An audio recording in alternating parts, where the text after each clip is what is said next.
I'm going to just welcome you today, Marilyn Hamilton, IntegralCity, the 3 books from IntegralCity book series. And I want to say hi to Nish Dubashia, who is joining me today, again for our second interview about the MAP 5 for IntegralCity spirituality. So Nishad, I sent you a document that maybe was a little bit too long or too brief, but I was really curious once we had the discussion about the diamond model, how my ways of thinking about spirituality in the city might fit that model very well. So I took my original model, which didn't have a couple of the features, I think, that were in the diamond model, and unpacked it.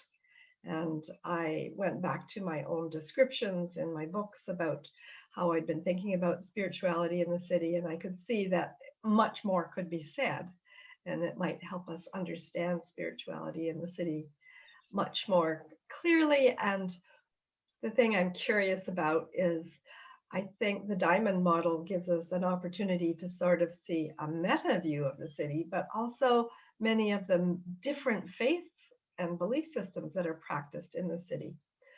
So, Nishad, since I started by sending it to you, what did you think when you got the diagrams? Well, I was, quite fascinated by just the sheer number of ways in which you were able to find ways to mirror the diamond model in your own work with IntegralCity. Not just the overall MAP 5, but even so many other applications and so many different slants on that model. And I particularly liked the way you're able to show the application of the diamond model to the IntegralCity across all 4 quadrants. I thought that was quite fascinating. And also the way in which you are able to distinguish between what I refer to as multiplicity and fragmentation in each of the versions of your model. So from a coherent manifest city to incoherence when connection with source is lost or distanced in some way. So yes, I found it very interesting and fascinating. So we could certainly talk about that in more detail with reference to some of the applications that you were able to find. Okay, that's great. Do you think the best way to do this is to share on the screen the models that we're looking at, so that whoever our audience can also follow along our conversation? Yes, I think that's a great idea. So I'll attempt to do that now. Okay.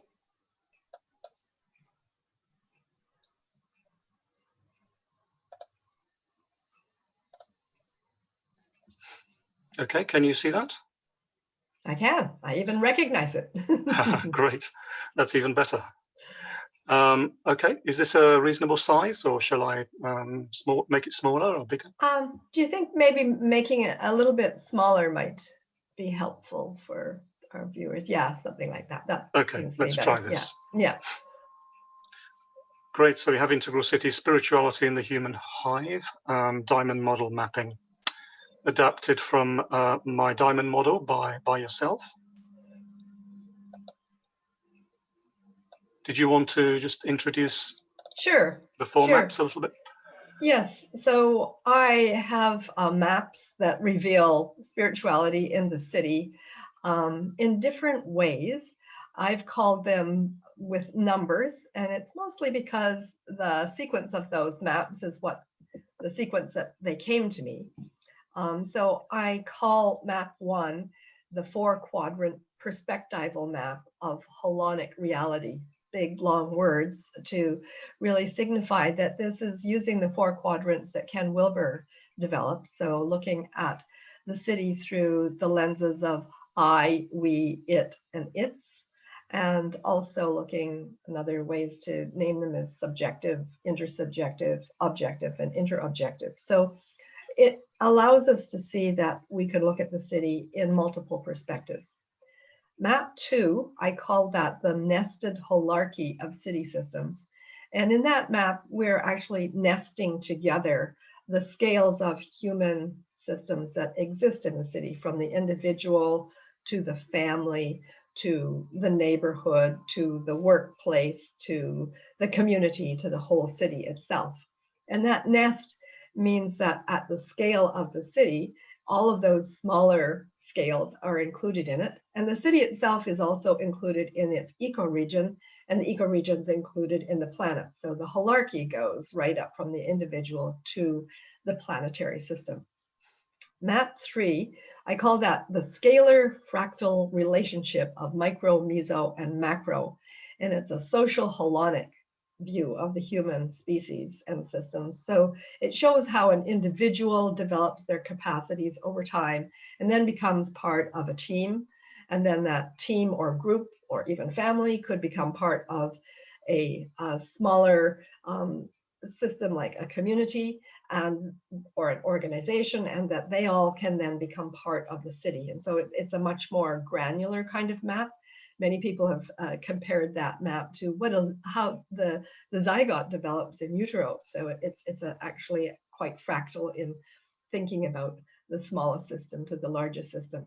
And then map 4 is about looking at the organizations in the city and how we've created structures that are complex and adaptive.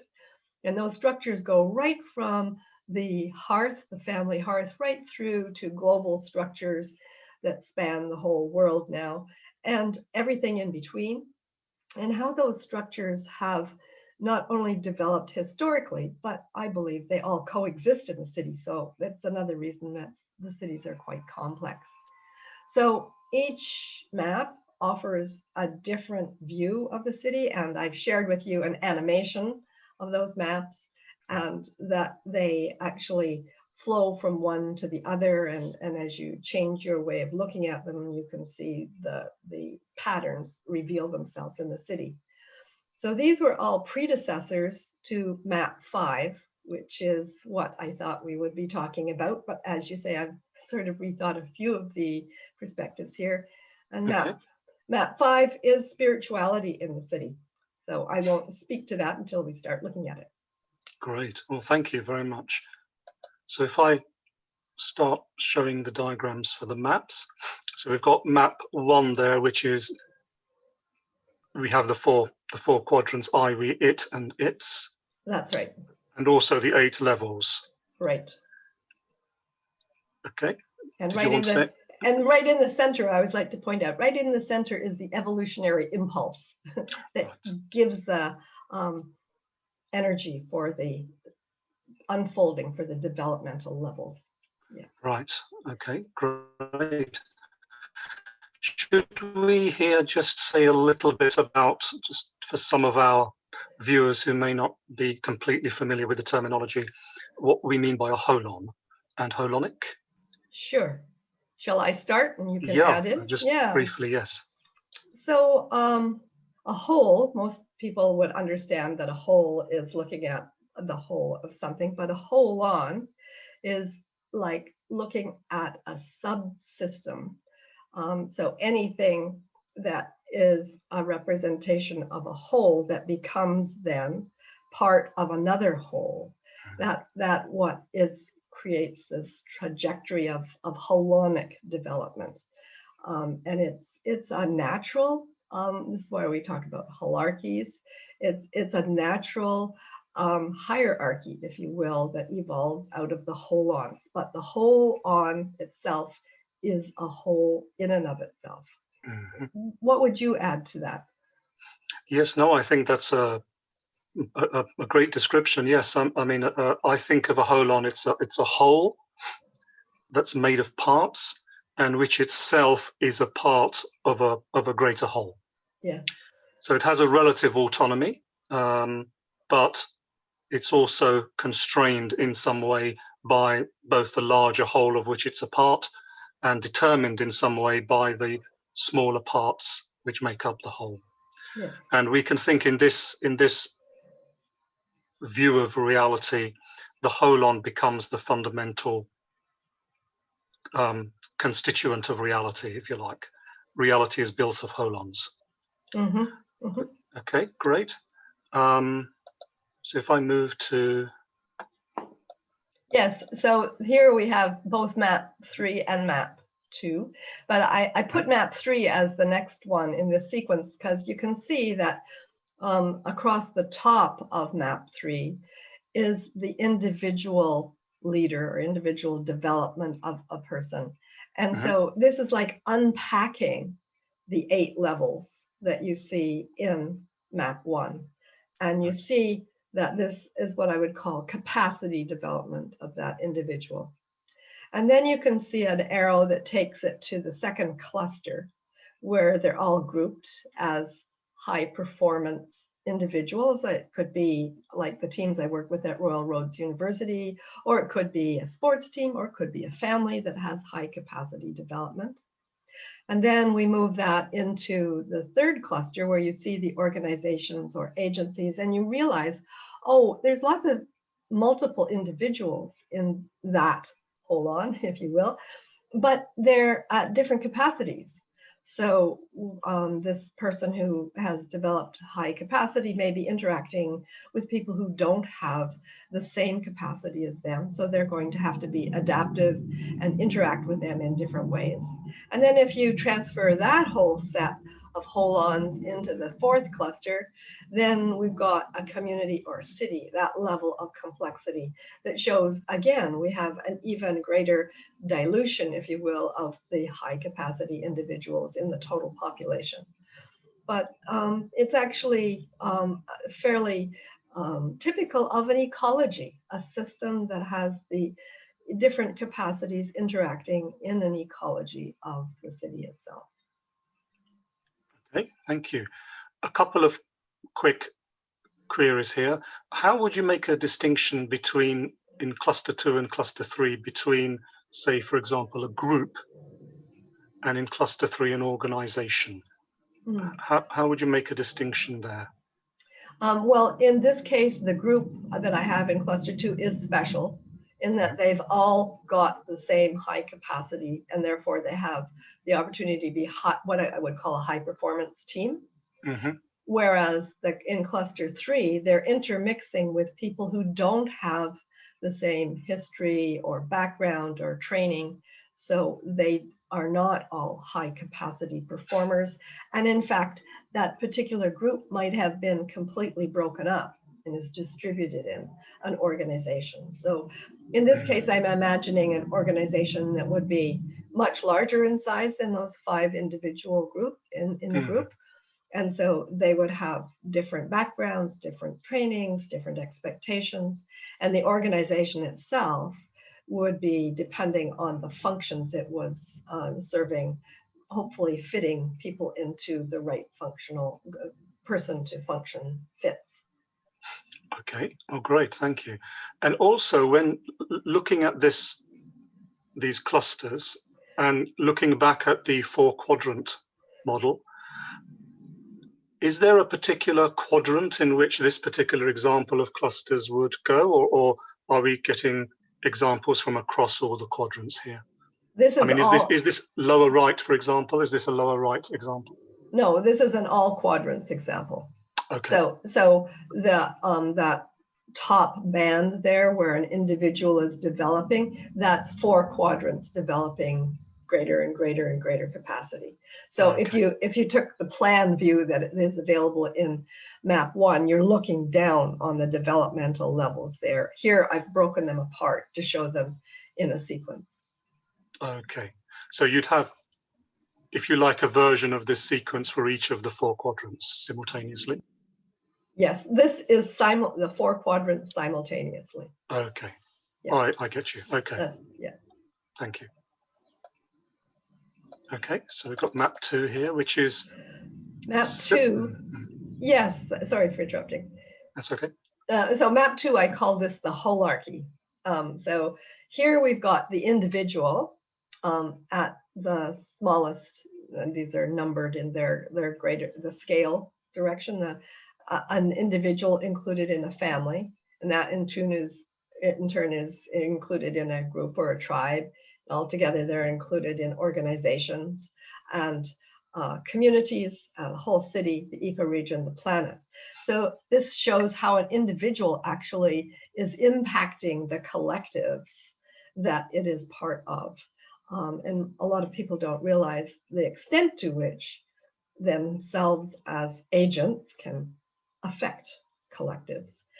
Here, I haven't drawn all 4 quadrants. I've just drawn really the individual and the collective. So that little half line showing that at each scale, there's both an individual version of it and a collective version. So they're all nested together. Right, right.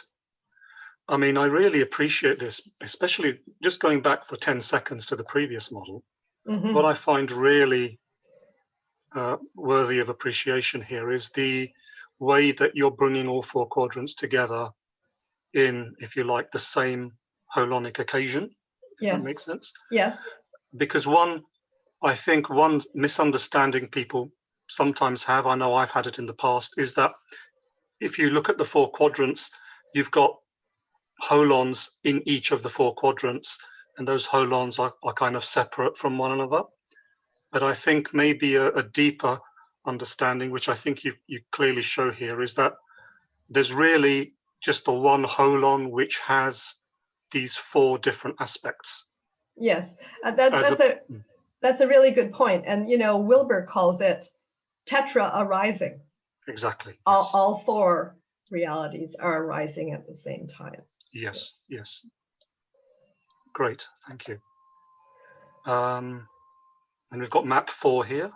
Map 4, which looks quite crazy at this scale on the screen. So here we've actually got 8 levels of structures, and the structures are, each one is more complex than the one before.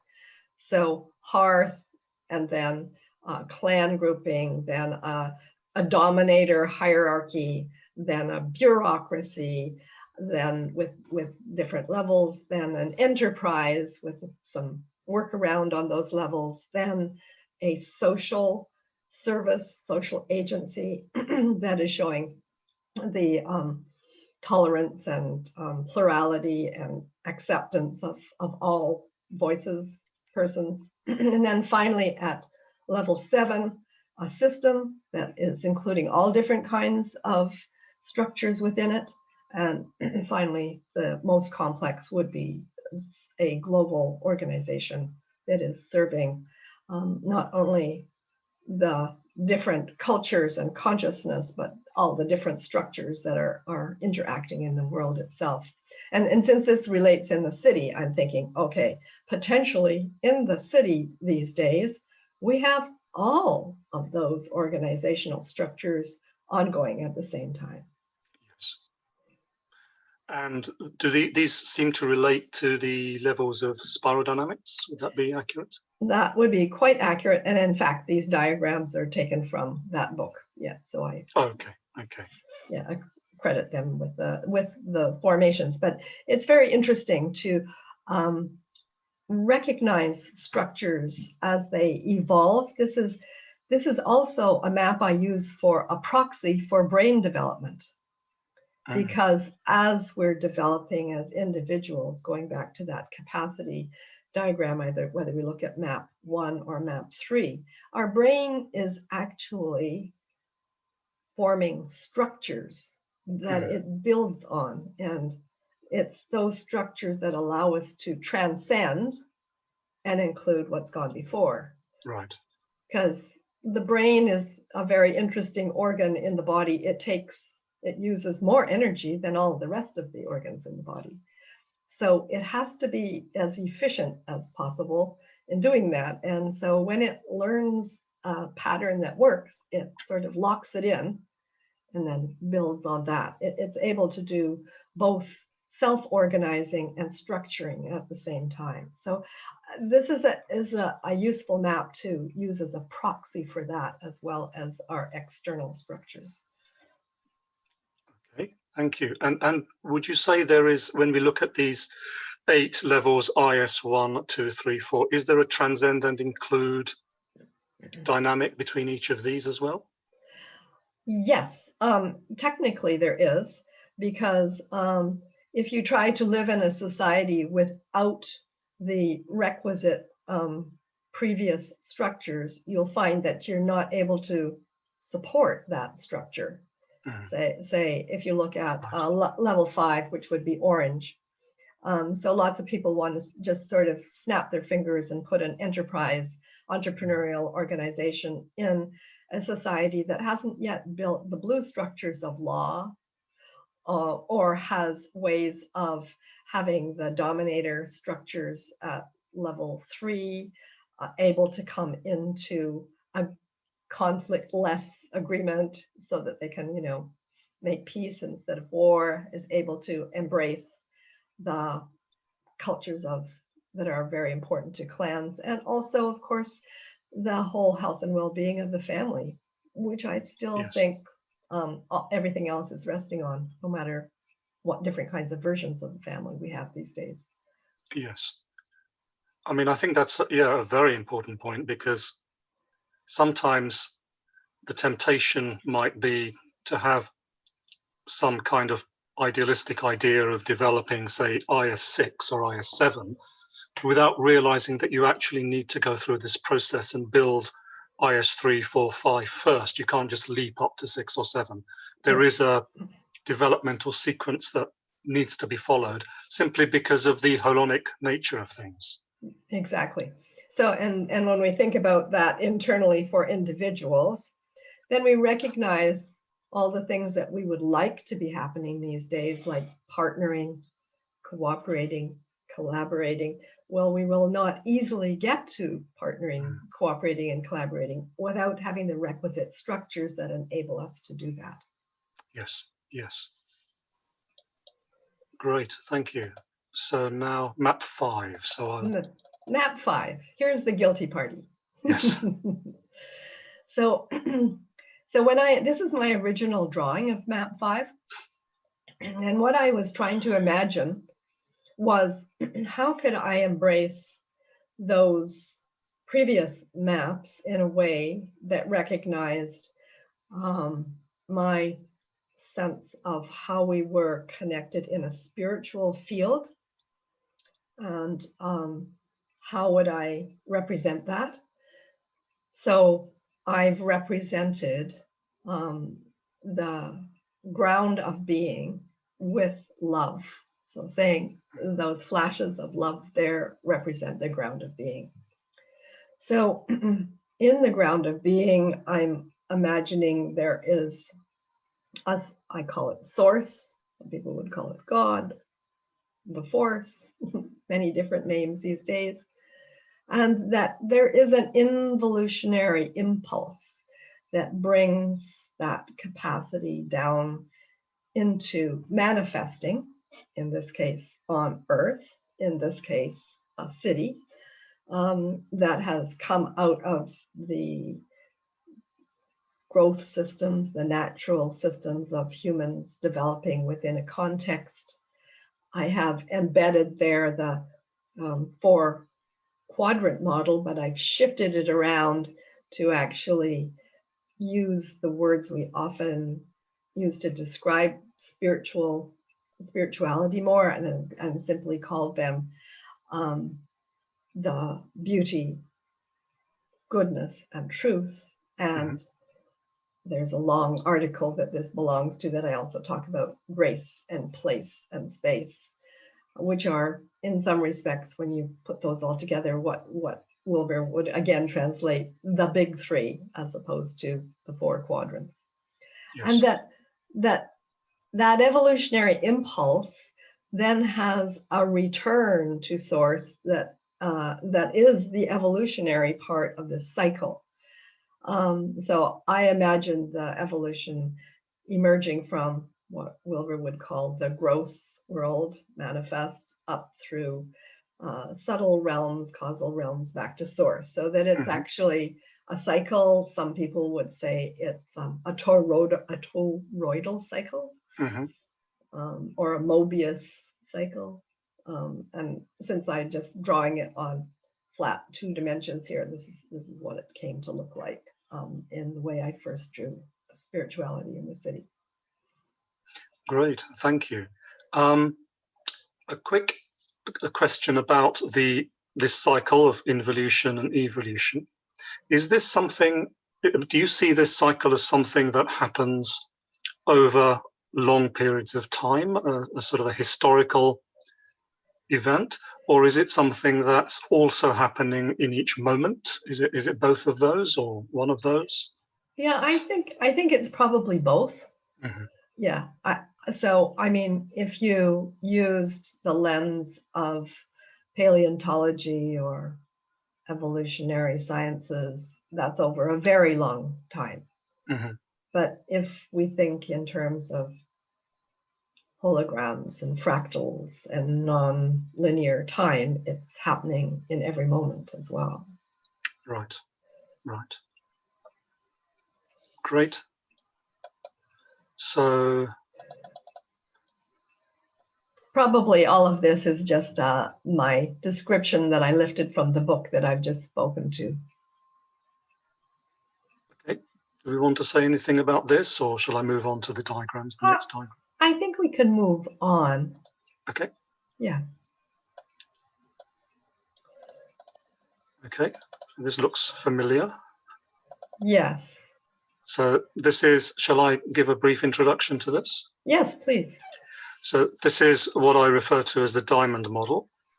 So this was largely inspired originally by the work of David Bohm, whom I was privileged to meet 30 years ago and discuss this model with. So maybe if we start off by looking at what I've called here as multiplicity. So multiplicity is what we could call our normal experience of living in a universe or a world made up of separate things and separate events that are separated in space and in time. So that's, you know, the relative manifest world, we could refer that to in whichever context we're talking about. And one of the insights of David Bohm, and it's mirrored in most of the great spiritual traditions, is that this relative world of separate things and events is a manifestation of a deeper level of reality, which we could refer to as the whole. There is an underlying unmanifest unity out of which this multiplicity has emerged and is constantly emerging, and upon which this multiplicity actually rests, like something, like an object floating on a river, if you like. Now the question arises: well, how does the whole actually become the part? How does this emergence of multiplicity from the whole actually happen? And many of the traditions talk about an intermediary level, if you like, which is the intermediate level between absolute unity, which we could refer to as the one, and multiplicity, which we could refer to as the many.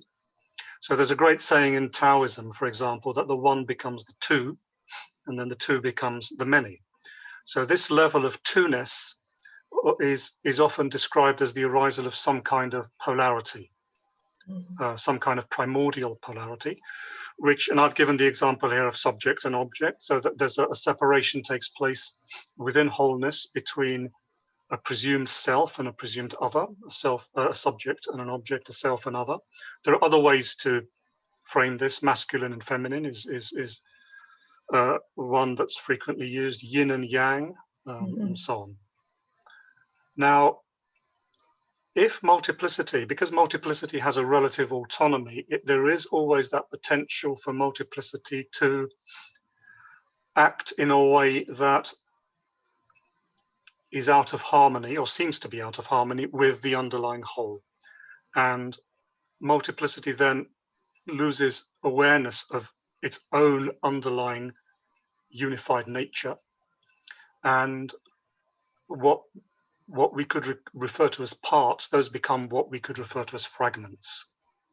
So fragments are, if you like, parts excuse me, parts that no longer have a clear grounding in the whole. So at that point, multiplicity becomes fragmentation. We could also call that disorder or incoherence or in the traditions, we can refer to that as Maya or sin, suffering, and so on. Now, the ultimate insight, if you like, is that really there is no ultimate separation really between the whole and multiplicity. They're two aspects of the same event. It's only really in our own perception that we separate them, or in perception, in time, that we make that separation. But if we go to a deeper level, the whole and multiplicity are really not two. I won't even say they're one, they're not two. And that not two-ness we could refer to as the ground, which is, if you like, the highest level here. So that ground is the real non-duality, the final non-duality between the whole and the part. And as with IntegralCity, we have a movement of involution, whereby the ground separates into the whole and the part, and then the whole seems to separate into subject and object to generate multiplicity, and then multiplicity has that potential to move into fragmentation. And then we have a reverse movement, which mirrors, I think, the spiritual journey quite well, where we heal our fragmentation back into multiplicity, and then we rediscover the whole, and then finally we rediscover the non-duality between the whole and the part. And that cycle, as we mentioned before, can happen historically, and it can also happen in each moment. There's a moment-to-moment repetition of what's happening over large periods of time as well. Mm-hmm. So that's the summary of what I refer to as the diamond model. Mm. Thank you. I really appreciate its clarity and simplicity, and I really appreciate having the opportunity to have this discussion with you, because when I was originally writing about spirituality in the city, it was because I had been asked to write about it by a journal.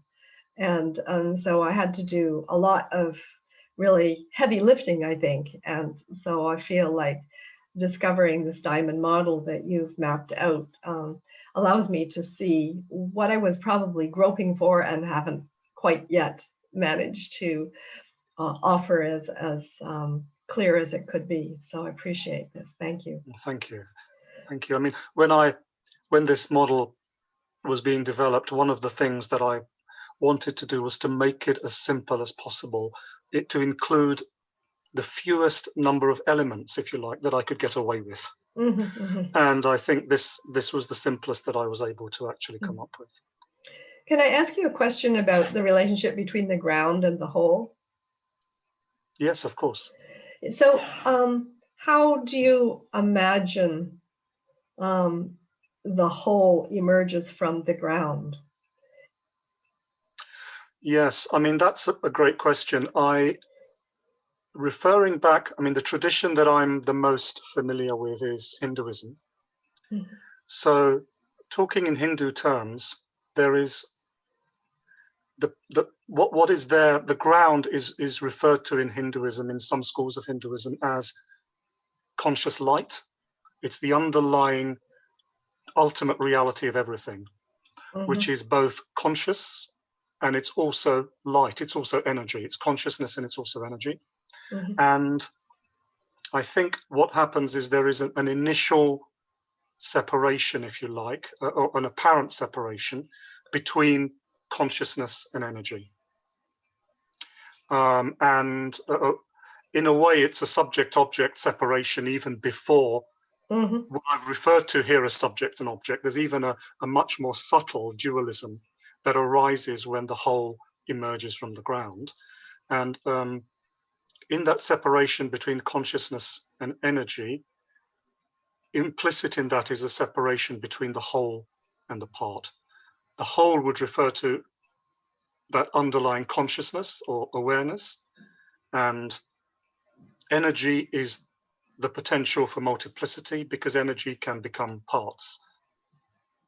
Mm-hmm. Does this make sense? Yes, and so in some traditions, they would say that consciousness was curious or wanted to have more of itself, and therefore took this first step to Exactly. separate Yes. consciousness from energy, and it Yes. emerged first a whole as kind of like a little fractal pattern that starts the whole thing unfolding and then returning, and then is that sort of, am I grokking the right? Yes, no, that's exactly right. I think mythologically speaking, in Hinduism again, they talk about the ultimate reality having two aspects, which is Shiva and Shakti.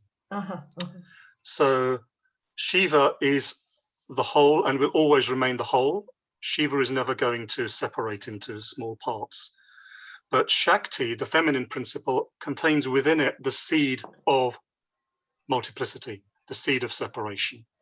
So in a way, that the whole and multiplicity, or rather the whole and the potential for multiplicity, arise at this first step, the ground becoming the whole. Okay, yeah, okay, that answers my question. Thank you. Great. Great. And then you have within the whole, if you like, or within Shakti, within the energy side of the equation, that's when subject and object arise within the energy side of the equation, and then multiplicity emerges. Okay. So, but even when multiplicity is emerging here, the whole is still the whole here. The whole doesn't actually get lost.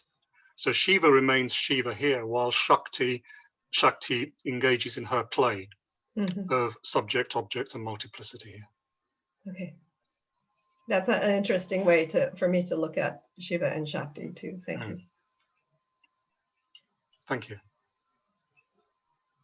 Shall I move on to the next page? Great. So now we're coming to some applications of or correlations between the diamond model and your work with IntegralCity. Yes. Great. So shall I talk my way through how I'm seeing this? Yes, that would be great. And then please correct me if I've not understood. Sure, that would be great. Correctly. So yeah, so you've got love, which is the ground of being, which is what I've referred to as, well, the ground. So that's absolute unity, if you like. That's even the unity between unity and diversity, or between source and resource. It all comes together and coalesces in absolute. You could almost call this absolute zero here. Yeah. So then you have source, which is what I refer to as unity, and resource, which is your manifest city. And at this point, resource is in coherence with source, in harmony with source. So you've referred to that as coherence. But if resource goes out of step with source, then coherence can become incoherence. Yeah. And you've got a separation here, the subject-object dualism, the primary dualism. Can you say a little bit about what is meant by place care and placemake? Yeah, sure. So most people who work with cities know about placemaking. It's quite fashionable these days to make place. So this is like manifesting it and recognizing all the geographic place-based emergence that happens in a city. The counterpoint, place care, is a word I made up to really bring together what I call consciousness and culture of city, instead of simply the behaviors and structures that are part of the placemaking. And I say, basically, if we want to enhance and achieve coherence in the city, we have to do both place caring and place making. So these are like the roles that you can actually play in contributing to the emergence of well-being in the city. Does that make sense? Yes, I think so, yes. And you would regard that in a way as one of the primordial distinctions. Yes. Yeah, and I think that when we try to make cities without place caring, then we separate ourselves from the consciousness and culture, and we're not really integrated. We need that balancing aspect of placemaking, because without it, we are not really identifying with the consciousness that is capable of making the consciousness capable of making the actions, or the culture of manifesting the structures.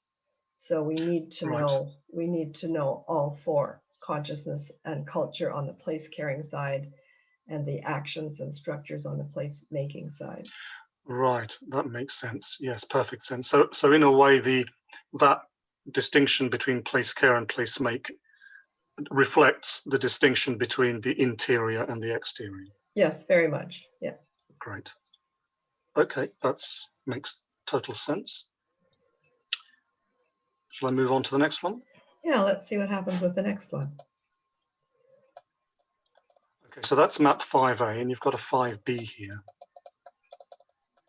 Okay, yes. So I unpacked this. The 5A was the simpler one that I just did now and just spoke to. And this one, I unpacked what was included in the resource, the integration. And here I have the grace, the place, and the space. So grace would be, so this is like very close to the big three. So it would be beauty and truth and goodness. So grace and beauty, goodness and place, and truth and space is sort of how I relate those. And it just shows how those go together again, integrated. So it's just revealing the combination of the consciousness and energy, that are working together in manifesting the many, but in an integrated way. Right. Yes. And how could disintegration take place here? Well, I would say we have lots of examples. The world is full of examples of disintegration, where it's easier, I would say, to hold any of these models in coherence if the culture is homogeneous, meaning that it has a long history of people and place that have figured out how to work together, how the life conditions there make it possible for human systems to thrive. Once we start to bring in heterogeneity, which is the mixing of cultures, and we are in the initial stages of that, it can often feel like the world has just fallen apart and nothing seems to fit, because we're really bringing in probably two different worldviews, and then how each of them is trying to adapt to both place caring and place making. And so this actually is a simple way of looking at a lot of the, what I would say, tectonic shifts and tensions that exist in cities, because in large cosmopolis, we have not just one or two or three, we'll have hundreds of different languages alone. And the languages will usually have embedded in them worldviews that will be different from other languages. And so people are trying to live in a city that they haven't adapted to, and they're living with a lot of other people who are going through the same struggle. So I would say that's an example of the causes of disintegration. On a cultural level, there's other things that could happen on a very sort of practical material level. You could have an earthquake and the whole place disintegrates, literally. And so you have to then try and build it back together again. And I would venture to say, we've had lots of examples of these recently. I'd venture to say, when we have any of these, quote, natural disasters, places that are more homogeneous actually can come out of them faster in some ways, because they know how to get back to where they were. They know, when we have great heterogeneity in that mix, then it can become quite a mess. And we can even see this in places like Nepal, who recently had those earthquakes. When we get a lot of the third sector emergency response teams come in, and they have totally different worldviews. Oftentimes they have no idea what appreciation of the on the ground culture. And they're also often conflicted with one another. They all come in with good intentions and they don't have those aligned. So that's another way you can see disintegration. Those are a couple of examples. Yes, yes. I mean, do you think, just momentarily thinking back to the spiral dynamics model, and you'd given an example of that earlier with your IS 1, 2, 3, 4. Do you think that real integration, especially in these examples you're giving of different cultures coming together with very different value systems, do you think real integration can only happen at what spiral dynamics refers to as yellow? A real integration from a design perspective, probably, yeah, at yellow. Yeah, because when you're trying to design from the less complex structures or perspectives, you're not able to include, you're not able to transcend and include. You'll transcend and exclude. Yes. And yes. the exclusion leads to disintegration as well. Right. Yeah. So, and you could say also, all these examples I'm giving are traumatic. So they cause in all the individuals a trauma experience, which is also a disintegrating experience and needs some kind of recovery process to bring it back into integration. So if we multiply that at different scales of human systems, we can see easily why there's disintegration and why a lot of the discussion these days around traumatic recovery isn't just individual, it has to be collective. Yes. So, I mean, could we say that disintegration it could take place, if you like, as a separation or disengagement between the different quadrants, but it could also take place within a given quadrant. Does that make sense? I would say between different quadrants and between different levels in the quadrants. Right. So if you say that the between quadrants, it will be a perspectival disintegration. Right.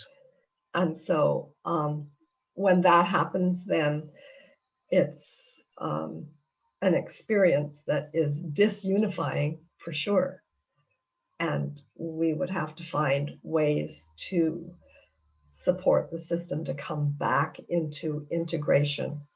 And it's interesting to look at these days. There's a lot of work in the trauma recovery world that isn't just spiritual or just psychological, but scientifically it's embodied. So the integration is happening on both sides of this model, or in the four quadrants. It has to happen in all four quadrants. And I'm going to take a leap of faith here. I don't know this for a fact, but I do know from working with the different coaches who use an integral model that we tend to have a quadrant we prefer to act from, maybe one or two. And so I'm going to guess that if you're going to do recovery work, you're going to have to work with people to come back into some kind of a balance with not only the four quadrants, but to rediscover the one that they prefer. And if they want to move on from that, then they will have to do further capacity building as well as recovery work. Right. Yes, that makes sense. Total sense. Okay, great. Thank you. So I would also just comment here that one of the things that your diamond model added to the map 5 of spirituality is the disintegration, the moving away from integration. So I didn't have that in my map, and though I speak to it and can use that within training, it hasn't reflected in the maps, and I find it very valuable to see it there, actually. Great.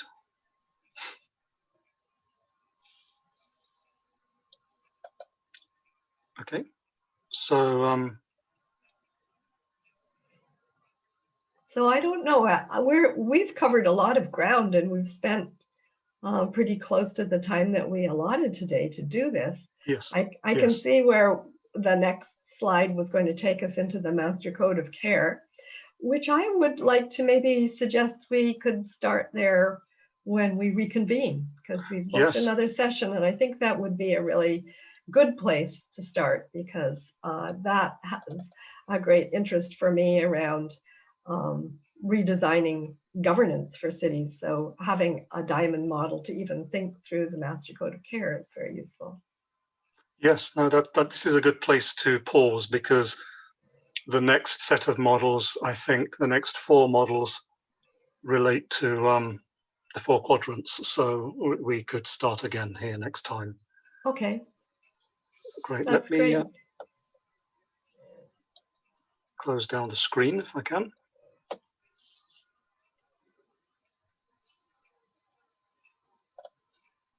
There we go.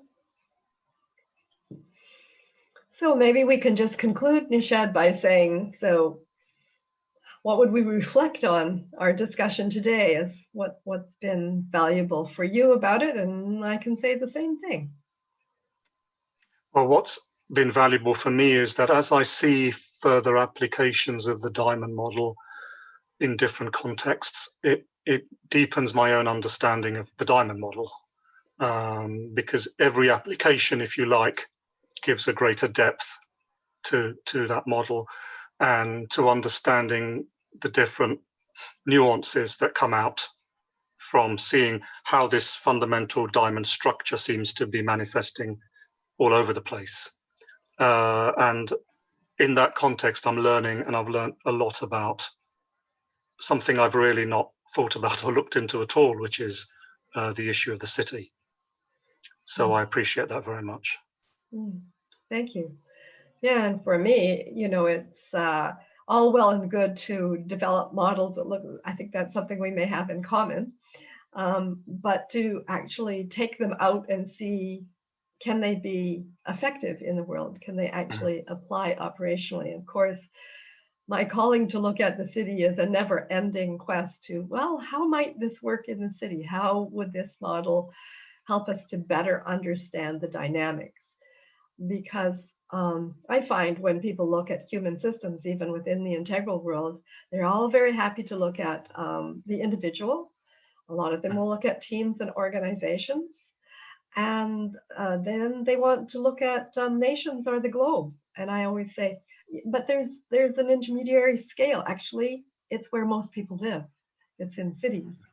And it's very important for us to try and understand the dynamics, and whether it's because it's so intense in those dynamics that people feel maybe we can just skip that scale.